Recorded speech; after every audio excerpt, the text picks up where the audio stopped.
Assalamualaikum Anda semua.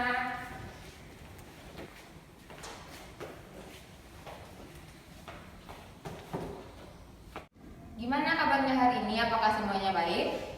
Alhamdulillah baik. Nah, sebelum kita memulai pembelajaran, coba lihat sekeliling Anda, apakah masih ada sampah? Masih ya, coba dipungut sampahnya terlebih dahulu. Kemudian, sebelum kita memulai pelajaran, coba kita kelas memimpin doa terlebih dahulu.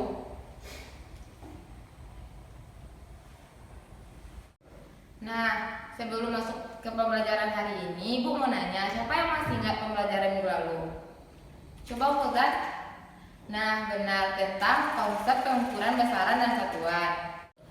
Ibu harap kalian bersemangat dan antusias dalam pembelajaran ini, karena materinya sangat berkaitan dalam kehidupan kita, yaitu klasifikasi makhluk hidup, di mana kita semua adalah makhluk hidup.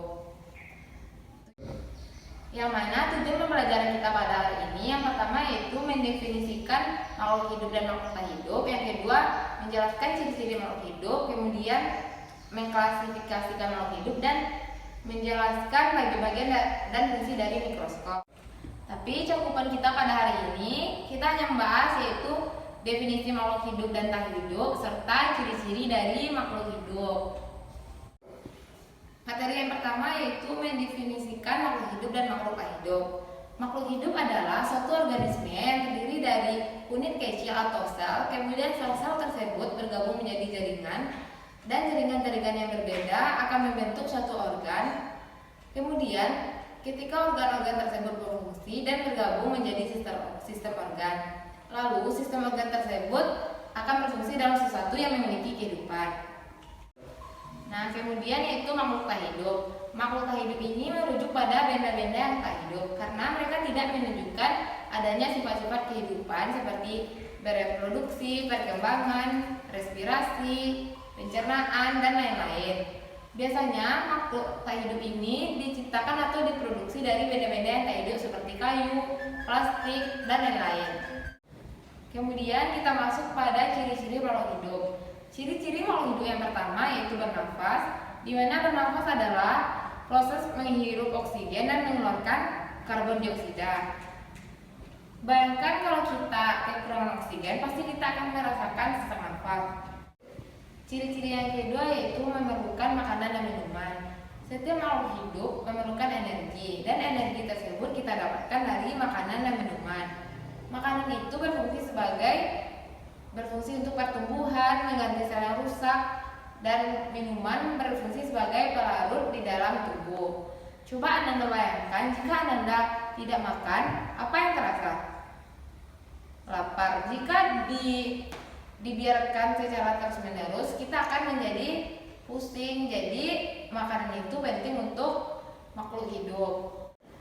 Ciri-ciri ketiga yaitu bergerak. Manusia dan hewan dapat bergerak bebas dan berpindah tempat. Untuk bergerak, manusia dan hewan menggunakan alat bantu yang disebut dengan alat gerak, seperti kaki untuk berjalan, sirip untuk berenang, dan sayap untuk terbang.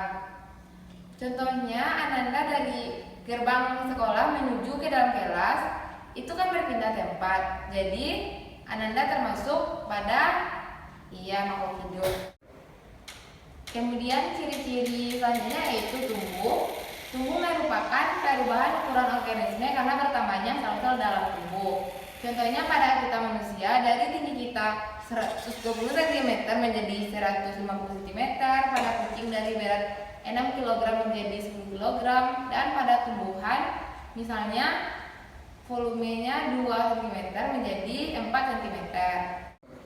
Selanjutnya yaitu berkembang. Berkembang tersebut merupakan perubahan organisme tapi ke arah kedewasaan dan bersifat kualitatif. Contohnya pematangan sel ovum dan sel sperma, dan pematangan hormon-hormon di dalam tubuh.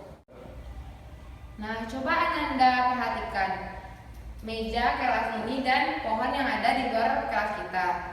Apakah meja tersebut dikategorikan kepada makhluk hidup atau makhluk tak hidup? Siapa yang tahu?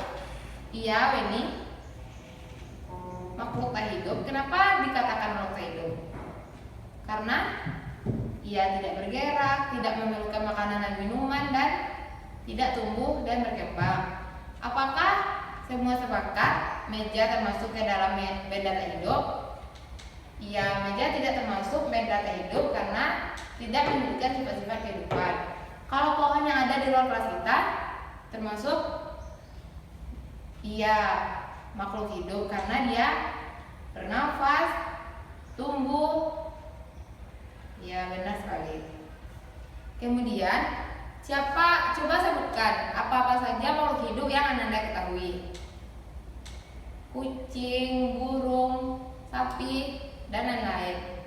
Kalau makhluk tak hidup itu seperti yang ada di dalam kelas kita, dinding, meja, kursi, dan lain-lain. Coba Anda perhatikan pada LKS. Di sana kan ada contoh-contoh dari makhluk hidup seperti kucing.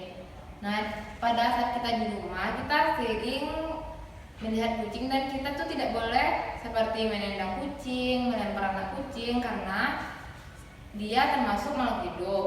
Jadi pesan ibu, Anda semua sesama makhluk hidup kita harus saling menghargai. Jadi manfaat pembelajaran ini yaitu kita tahu apa itu makhluk hidup dan makhluk tak hidup dan ciri-ciri dari makhluk hidup. Kemudian siapa yang dapat menyimpulkan pembelajaran kita pada hari ini? Iya, coba Ocha. Ya, pengertian makhluk hidup adalah makhluk yang terdiri dari sel, kemudian bergabung menjadi jaringan, jaringan bergabung menjadi organ, dan organ bergabung menjadi sistem organ dan berfungsi menjadi satu kehidupan.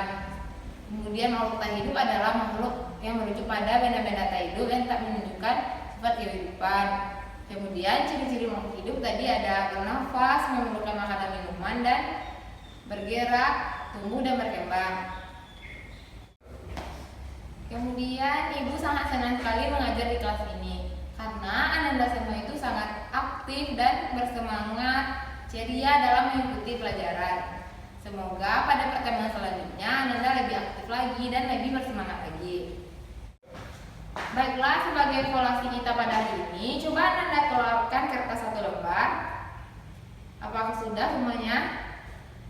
Ya, pertanyaan pertama itu coba sebutkan definisi dari makhluk hidup dan makhluk tak hidup. Soal kedua yaitu jelaskan ciri-ciri makhluk hidup beserta contoh. Ibu beri waktu 5 menit. Siapa yang siap boleh dikumpulkan. Apakah semuanya sudah dikumpulkan? Sudah ya, jadi jawabannya akan Ibu periksa nanti. Untuk tugas di rumah, kerjakan LKS halaman 5 dan 6 dan dikumpulkan minggu besok. Nah, sekian materi kita pada hari ini. Untuk minggu selanjutnya kita meneruskan dari ciri-ciri makhluk hidup, kemudian mengklasifikasikan makhluk hidup dan menjelaskan bagian-bagian dan fungsi dari mikroskop. Cukup sekian materi kita pada hari ini. Jika ada salah kata Ibu mohon maaf. Ibu tutup dengan Assalamualaikum warahmatullahi wabarakatuh.